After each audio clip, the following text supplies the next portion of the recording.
காலையிலே லேசான பனி, அப்படியே இதமான ஒரு காற்று, கண்ணுக்கு அழகா நிறைய பறவைகள் வீட்டுக்கிட்டே வர்றது. பார்க்கவே ரொம்ப ரம்மியமா பச்சை பசேல்னு நல்லா தான் இருக்குது அப்படின்னு கண்கள் ரசித்தாலும், சண்டே அதுவுமா காலையில் ஒரு 4:45 மணிக்கு எழுந்திருக்கிற கொடுமை இருக்கே, அதை விட வேறு கொடுமை எனக்கு வேண்டாம். ஏன்னா நான் நல்லா தூங்குகிற டைப்பு.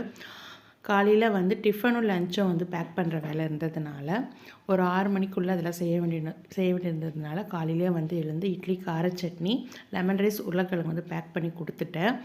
அதுக்கப்புறம் எங்கேருந்து தூக்கம் வரும், எப்பவும் போல் டிஃபன் லஞ்ச் எல்லாம் செய்ய ஆரம்பித்தாச்சு. ஏன்னா என் ஹஸ்பண்டுக்கு சண்டேவும் வேலை இருக்குது. ஸோ இதெல்லாம் ரசிக்கிறதுக்கு மனசு இருந்தாலும் கண் தூக்கத்துக்கே தேடிட்டு இருந்தது. காலை டிஃபனுக்கு பார்த்திங்கன்னா சுட சுட பூரியும் தோஞ்சல் குருமா தான் செஞ்சுருந்தேன். தோஞ்சல் ஒன்றும் இல்லைங்க, மட்டனோட கொழுப்பு தான். வயிற்று வலிக்கு ரொம்பவே நல்லது, வயிறு புண்ணாத்தும் அப்படி சொல்லுவாங்க. டேஸ்ட்டும் சும்மா அட்டகாசமாக இருக்கும். அப்படியே மதியம் லஞ்சுக்கும் ரெடி பண்ணிவிட்டேன். சுட சுட சாதம், மிளகு கொஞ்சம் தூக்கலாக போட்ட சிக்கன் வறுவல், ரசம், நேற்று வச்ச ரசம் தான். சிம்பிள் அண்ட் டேஸ்டியான ஒரு லஞ்சு தான் இன்றைக்கி. கொஞ்சமாக வெள்ளரிக்காய் கட் பண்ணி வச்சுக்கிட்டேன். அதுக்கப்புறம் பார்த்திங்கன்னா இந்த முட்டை மிட்டாய் டெசர்ட் எத்தனை பேருக்கு தெரியும்னு சொல்லுங்கள். இது ரொம்ப நாளாக ட்ரை பண்ணணும்னு எனக்கு ஆசை. இது வரைக்கும் நான் சாப்பிட்டதில்லை. ஹஸ்பண்டோட ஃப்ரெண்டோட ஒய்ஃப் வீட்டிலே பிஸ்னஸ் பண்ணுறாங்க, ப்ரௌனி, கேக், முட்டை மிட்டாயெல்லாம். ஸோ நான் ட்ரை பண்ணியிருந்தேன். சும்மா சொல்லக்கூடாதுங்க, ரொம்பவே சூப்பராக இருக்குது.